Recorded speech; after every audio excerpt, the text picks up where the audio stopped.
And I wanted to give a couple of directions for folks.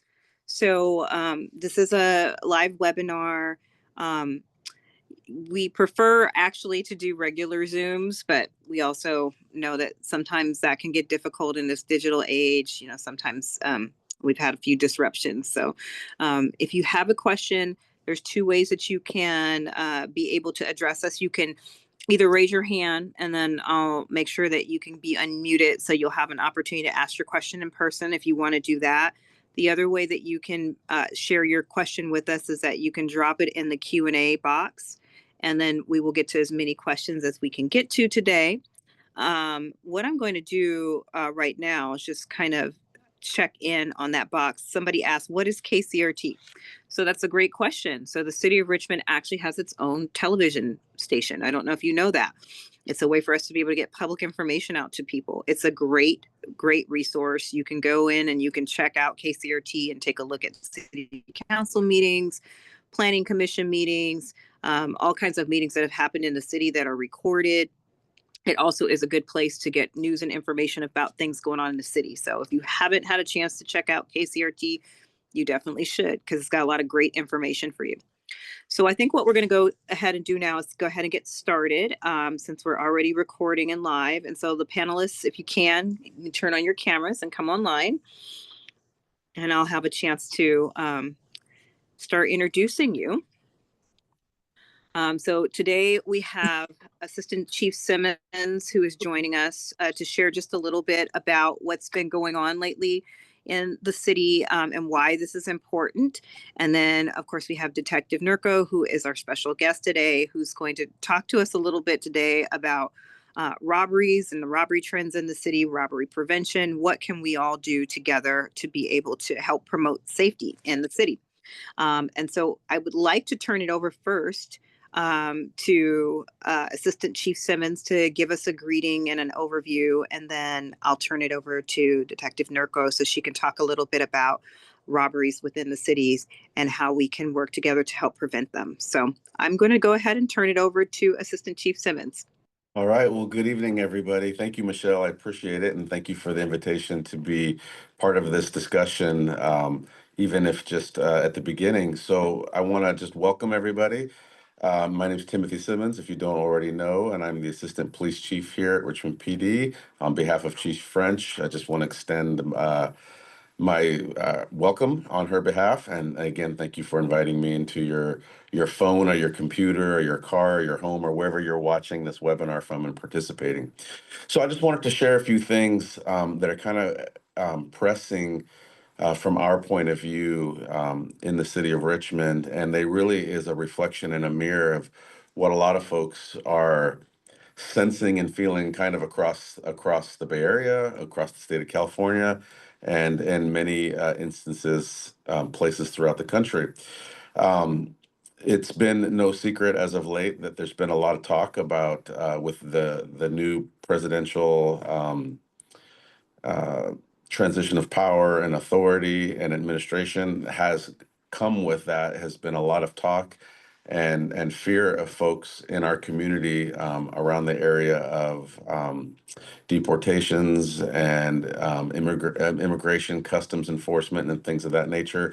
And then what is RPD? What is the Richmond Police Department's role in those things? And so I want to, my goal and desire really quick here is to kind of set the record straight and really be very bold and very, very frank. And that is RPD, we do not have any role at all with immigration enforcement. It is not in our mission. It does not comport with our values. It does not comport with our mission statement.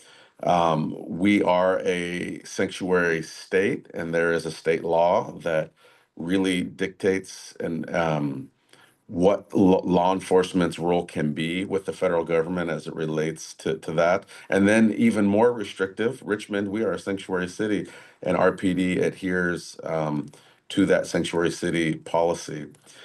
So I want to really reiterate and reestablish that RPD does not have a relationship with ICE. We do not engage with them. We do not support any activities that they do. So What I'm asking the community to do is if they spot or see something that they think might be immigration related, to please contact our dispatch center, the non-emergency line, and report that so that we can follow up and understand what's going on. And our main goal is to be a bridge to resources to people that need the resource. First and foremost, we want our immigrant community in Richmond, and we want our community at large in Richmond to feel safe and secure engaging with the Richmond Police Department. We want them reporting crimes if they're the victim of a crime or if they witness crimes. We don't want them to anybody to be in fear that if they engage with the police department that somehow that's going to lead to some sort of a immigration connection. That's not the case. We actually have strict policies that prohibit our officers from asking questions around immigrant status and documentation and things of that nature.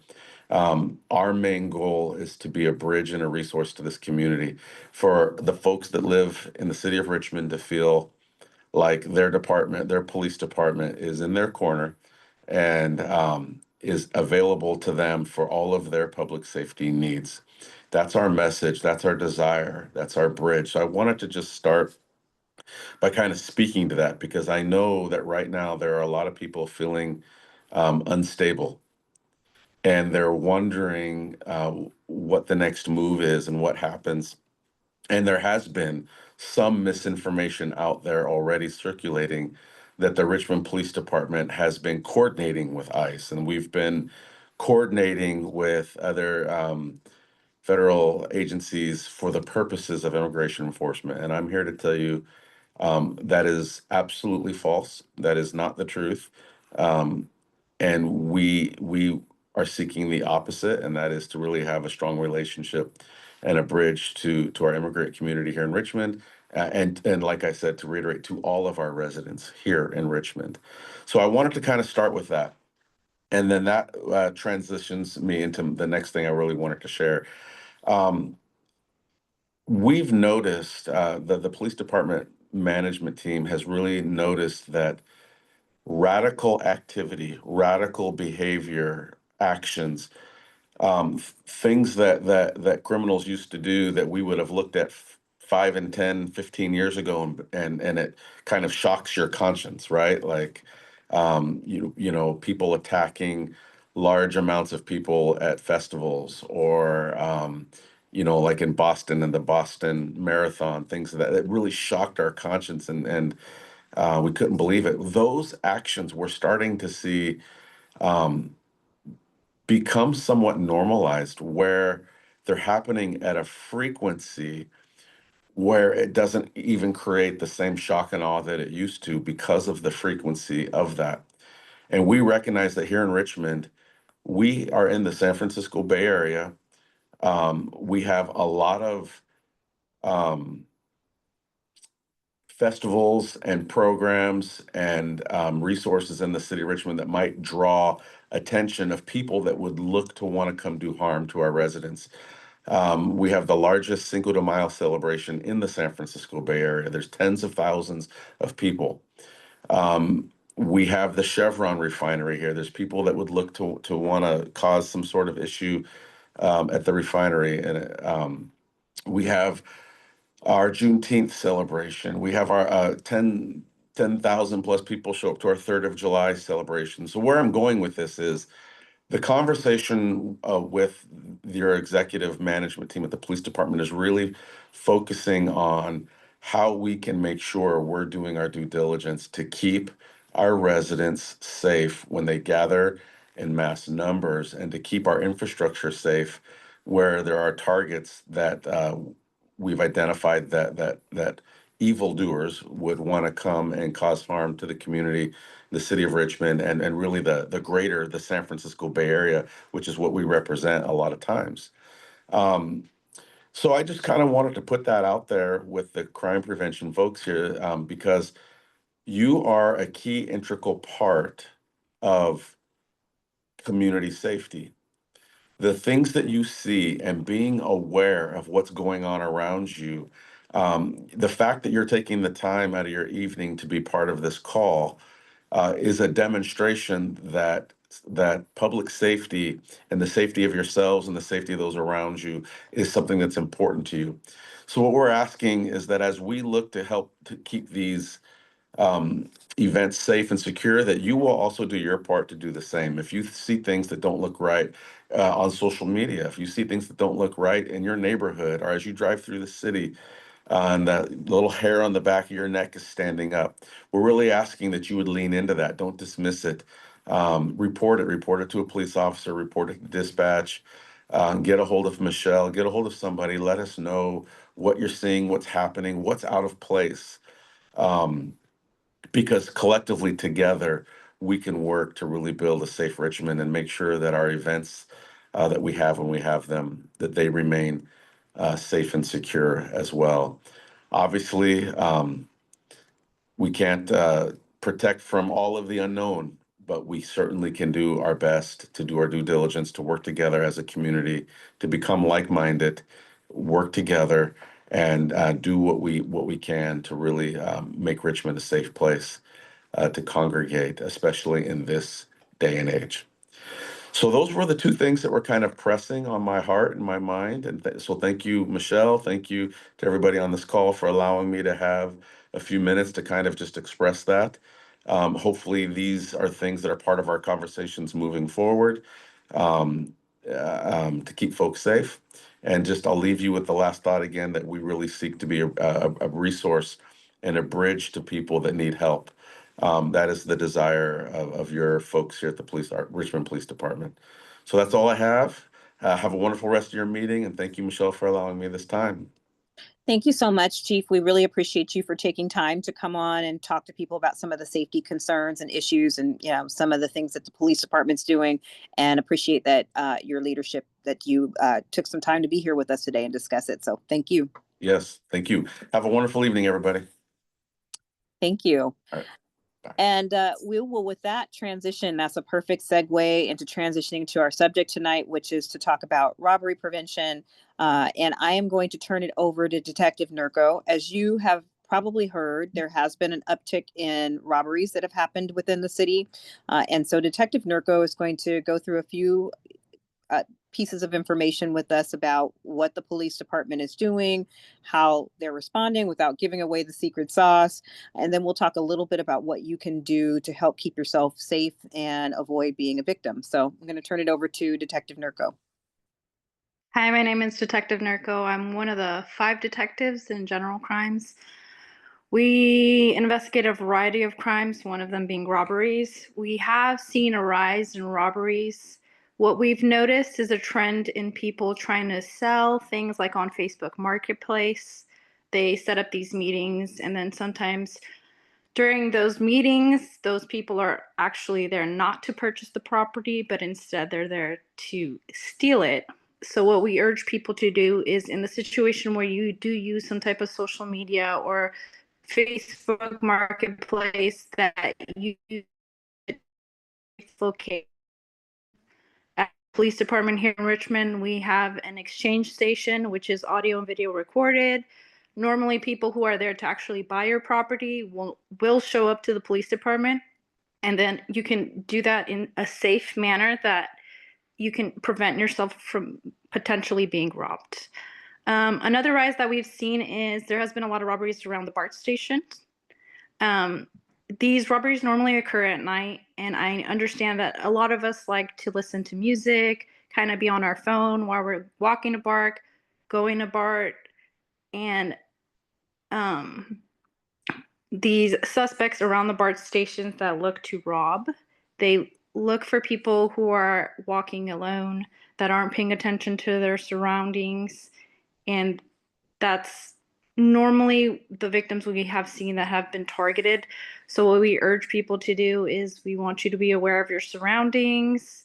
Always, if you see anything suspicious, call the police department.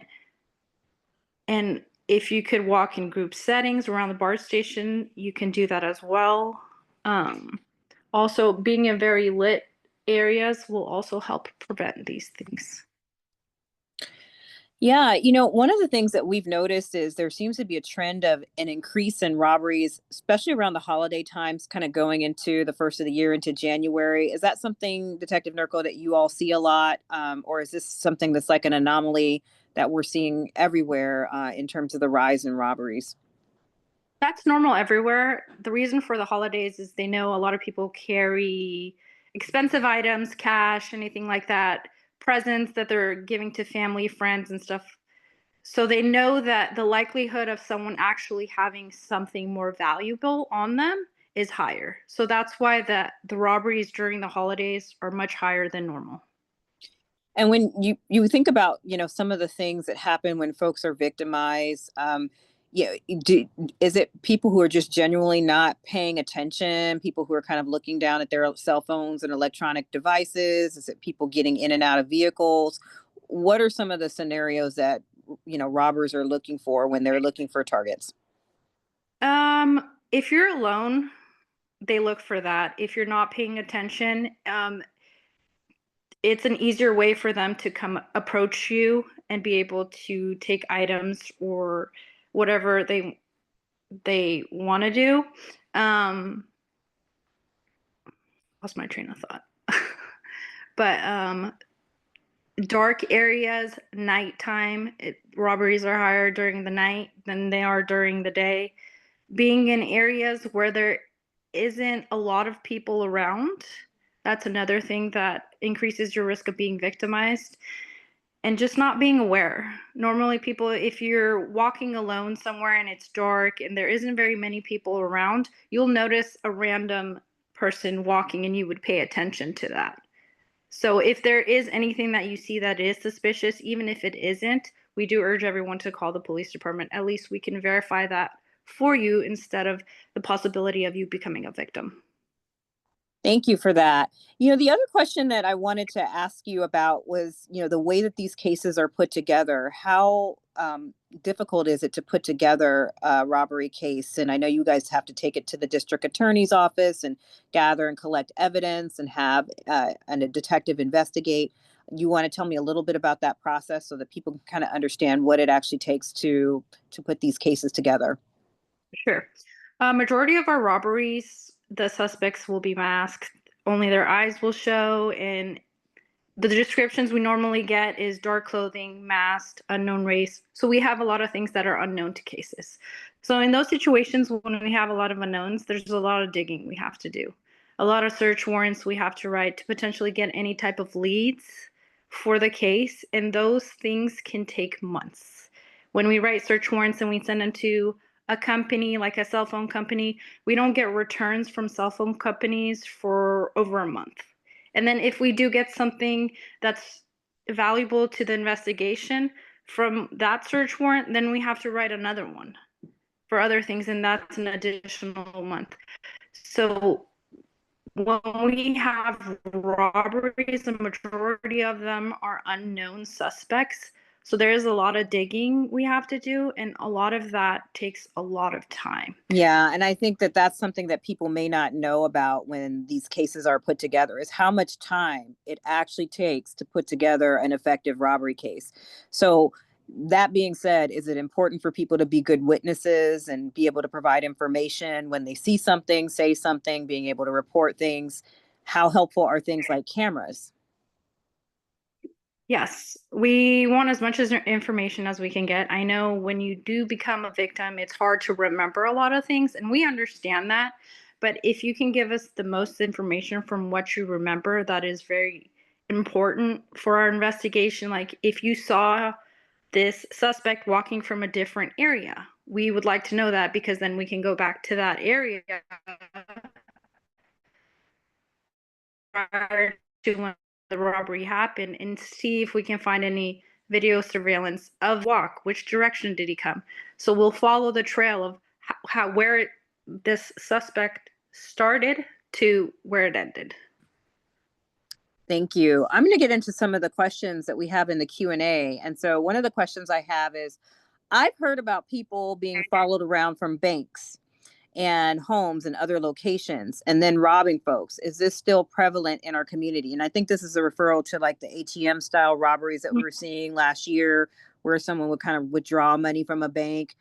Somebody would follow them, and then they would, just actually break open the window to take items from them. Is that something that's still happening, or are there still those kinds of crimes occurring? Yes, those crimes do occur, and they mainly occur at nighttime. They will watch people when they go to ATMs and withdraw money. There are instances where they rob them right there at the bank, but there are some where they do follow them. But again, that's why we want you to be very vigilant and be aware of your surroundings. If you are at a bank and you believe someone's there watching you, get in your car, drive to the police department, call the police on your way. If you believe someone's following you, again, drive to the police department, do not drive home, contact the dispatch, and then an officer will come. Yeah, I actually had an experience with that myself a couple years ago where I was with a friend and someone actually pointed a gun at us when we were in a parking lot of a movie theater. It wasn't in Richmond. And we drove to the nearest police department. And so, sometimes that's really a scary thing to happen. And when you're in the heat of the moment, you often don't remember that, but it's important for us when things aren't happening to remember those things and remind ourselves. So thank you for that.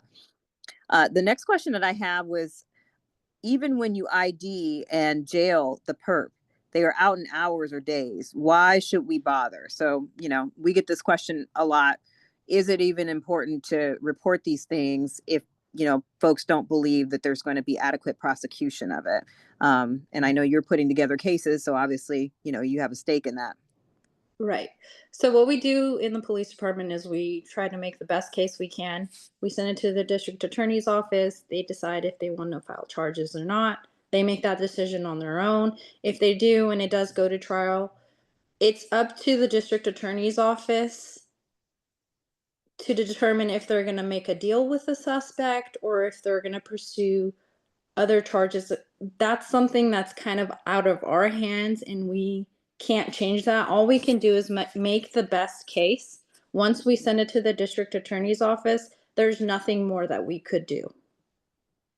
Yeah, and I know that that's some frustration that people have about, the system is, it goes to the DA's office and they feel like the district attorney's office didn't file the case.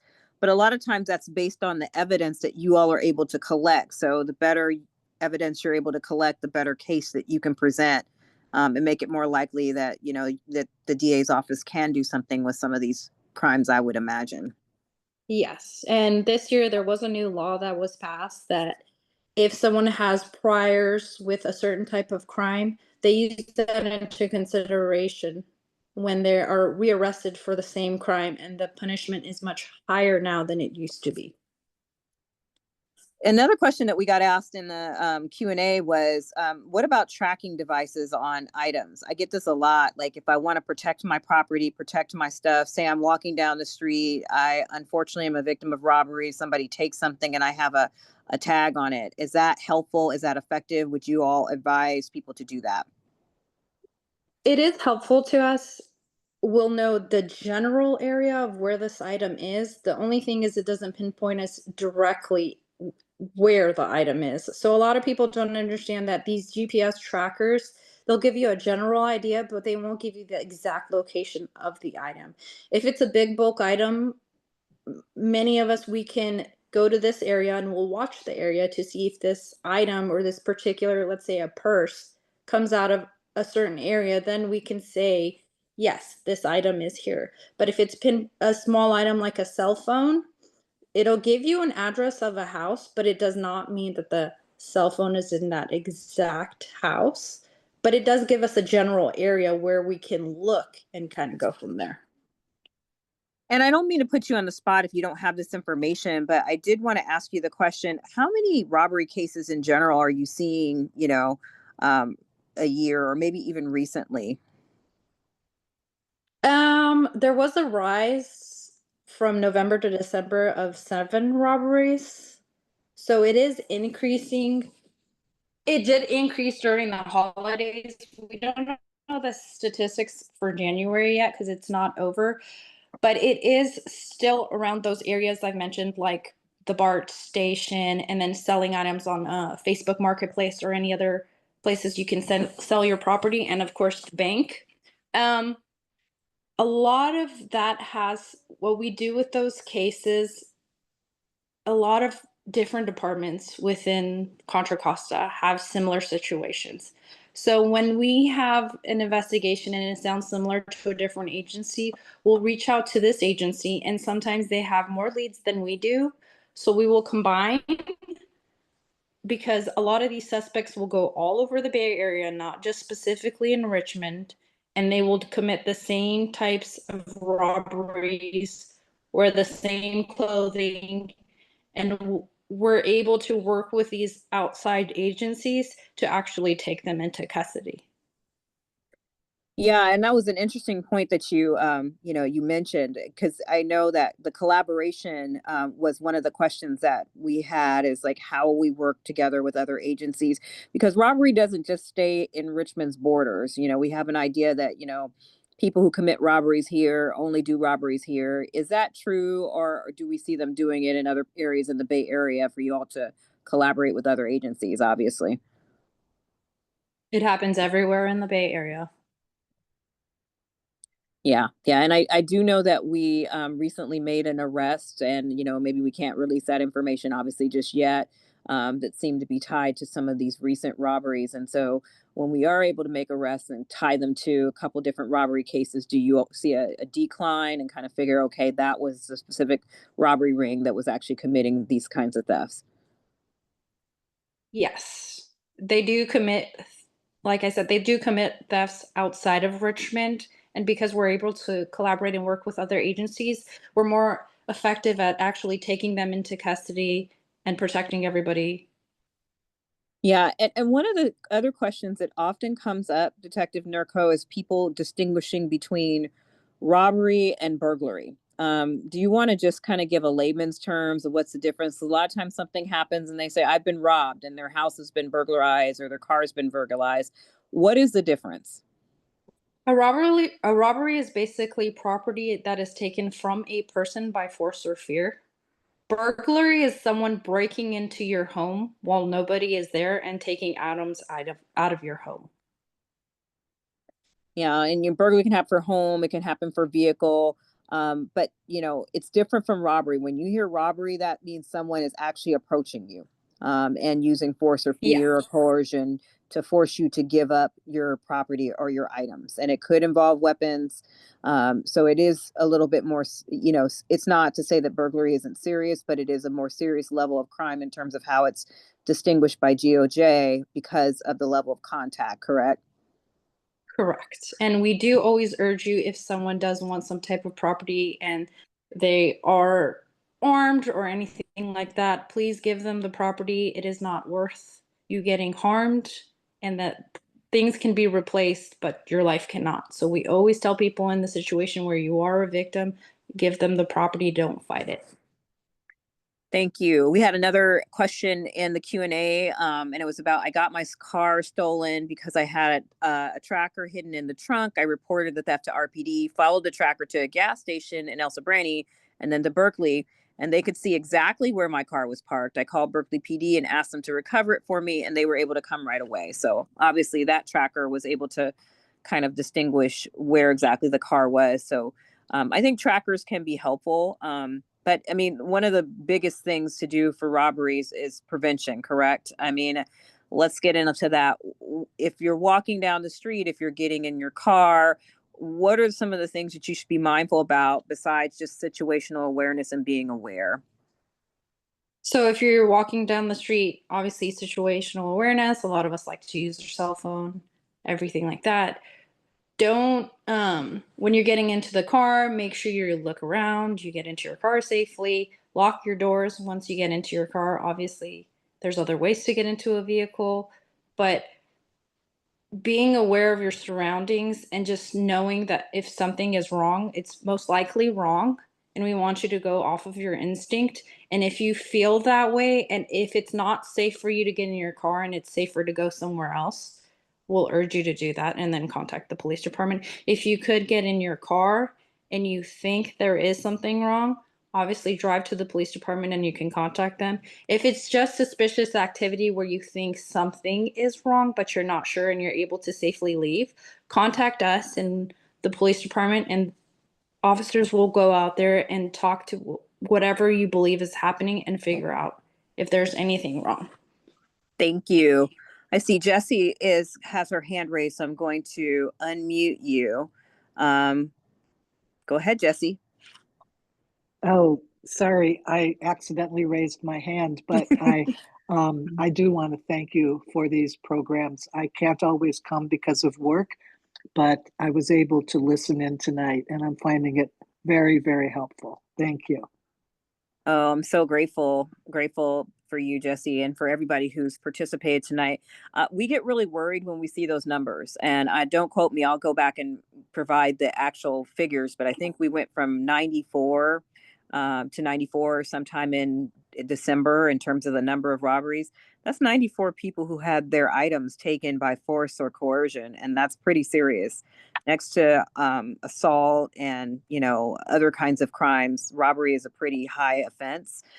So we just want people to be careful, not afraid, not paranoid, but careful. And I especially want to remind people, if you know someone who might be afraid, as Assistant Chief Simmons talked about in the beginning, because of their immigration status or because of some other status, or they're unhoused, and a lot of times robberies happen to those folks and they don't report it because of various reasons and barriers. It's really important to encourage people to report it, because one break can actually give the detectives what they need to be able to close a case on a series and say, oh yeah, this is that same kind of thing that was happening someplace else.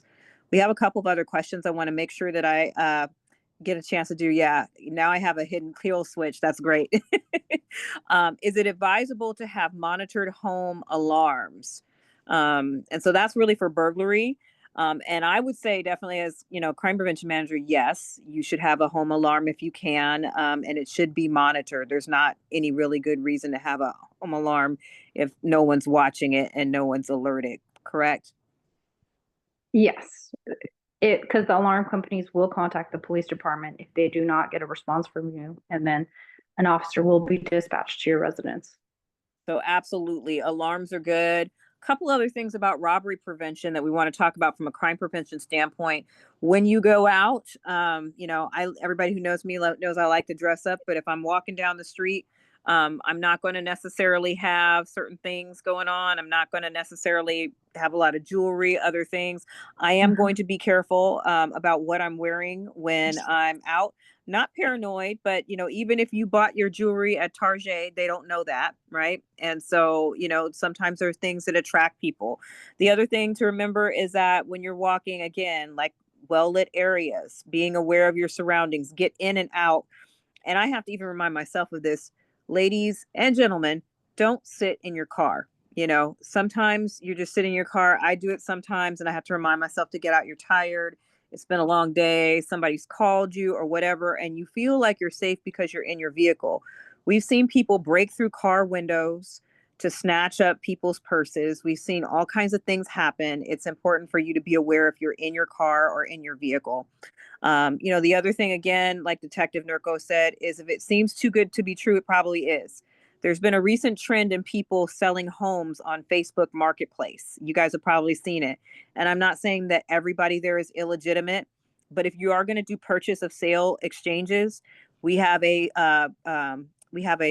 parking stall here at the police department. You can come down and you can exchange small goods and items, not obviously a home sale. But you have to be aware of people who are fraudulent, who kind of come on and impersonate that they have goods and services to sell. They invite you to come meet them somewhere, and then all of a sudden they're robbing you. And I hate to say this, but we have to talk about this. Marijuana is legal, so sometimes there can be exchange over that. You're supposed to not actually do some of those kinds of things, but that's often a cause of robbery too, where people just go, and if you have kids, if you have grandkids that are doing that, they have to be aware that when you get into those situations, sometimes that's a reason for robberies to occur. Am I correct in that? Yes. Yeah.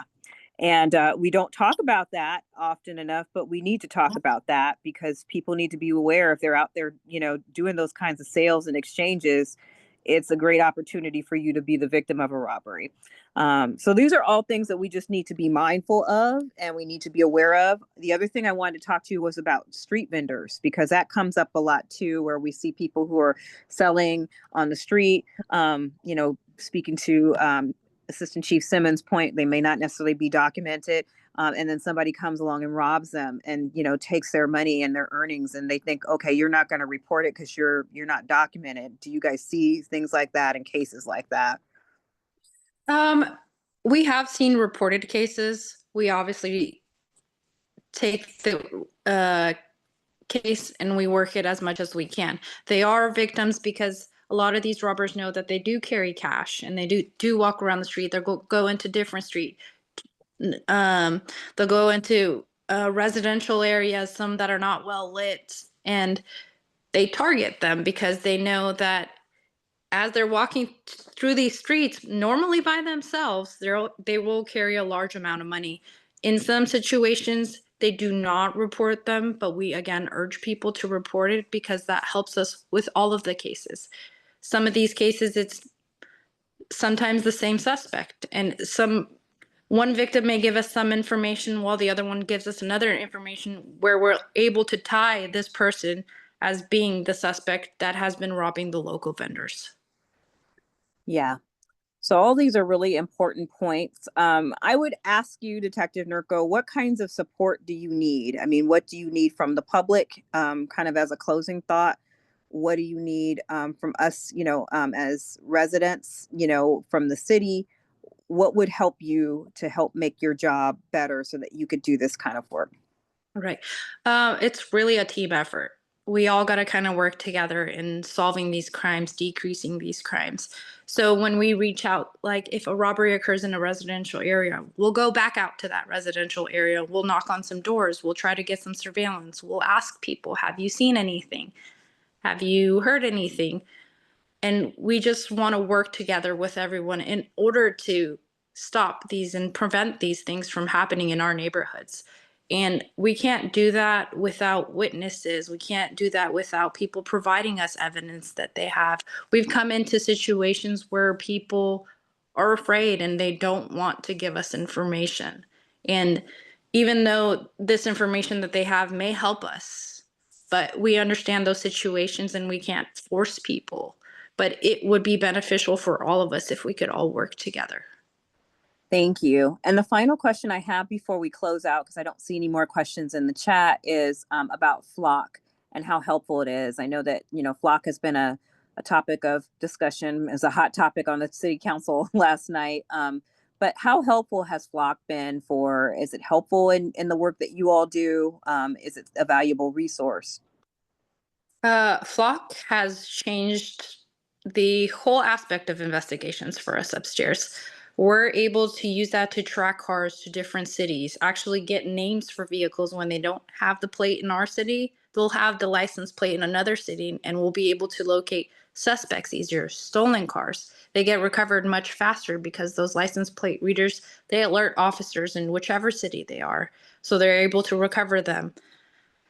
Carjacking vehicles, everything gets alerted as these cameras drive through our city and they hit any of the Flock cameras that we have. But for investigations, we're able to track these cars to homes, to the suspects' homes, to where they've gone, link them to other crimes that have occurred within the city. So it's a huge key for us when it comes to investigating these crimes.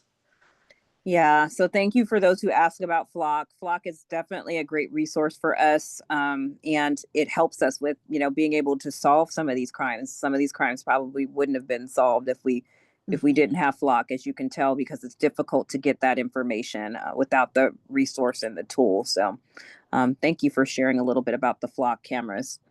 And I think, so for those of you who don't know what Flock is, do you want to explain what the Flock camera program is? I know a lot of you know, but just in case someone doesn't know what it is.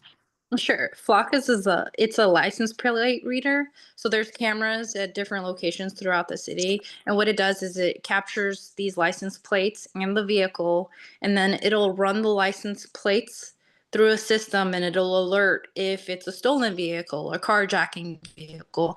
And sometimes there are cars that aren't involved in any of those types of crimes. But when we investigate things and we don't have license plates for vehicles, we just have descriptions of someone just robbed me and they were in this type of car at this time at this location. So we'll go back to Flock. We'll go look for the vehicle you described to us, and we'll be able to locate a license plate based on the Flock capturing the vehicle with the license plate. Yes, thank you for explaining that. So Flock is definitely an important tool that helps us to solve some of these crimes. I just want to thank everybody for being on the line tonight. Thank you for taking time out of your evening, like Assistant Chief Simmons said, to be able to connect with the police department. I want to encourage you, if you aren't part of a neighborhood council or neighborhood watch group, please get involved. There's many different ways to connect with the police department. You can connect with crime prevention. We have services that are available to be able to help you start your neighborhood watch, support getting safety measures implemented in your neighborhood. That's what we're here to help work through. I also work obviously with the city's unhoused program. So when we have encampments, we work closely with the core team to be able to follow our camping ordinance to help with encampment services and abatement. So there's a lot of different things that you can connect with the crime prevention unit for, and I encourage everyone to be able to reach out and do that. I will put my contact information in the chat for those of you who may or may not have it, so that you have it. And Anna Duran, our crime prevention specialist, is also on the line. And so she can drop her information in the chat as well, so that you can be able to contact us. If you're interested in having us come and speak to your neighborhood, we would be more than happy to do that, or have somebody from the department to come out. But I just want to thank you all for being on tonight, and we won't keep you longer than we need to keep you. But we hope that you continue to join us for these series and these topics. And if you have a suggestion for a topic that you'd like for us to review, please let us know, because we'd love to get suggestions from you. I know there's a lot of hot topics throughout the city. We did one about sideshows, and I know that that's continued to be a topic that neighbors are concerned about. So we really want to hear from you about the things that are important to you, and continue to work with you on making Richmond safe. I'm a resident, and I'm always the first one to say I'm a resident first. And, safety starts with community, and that's who all of you are. So thank you so much. And I hope you have a wonderful evening. A copy of this recording will be shared so that you can share it with your neighbors who maybe weren't here tonight. And we look forward to seeing you at the next one.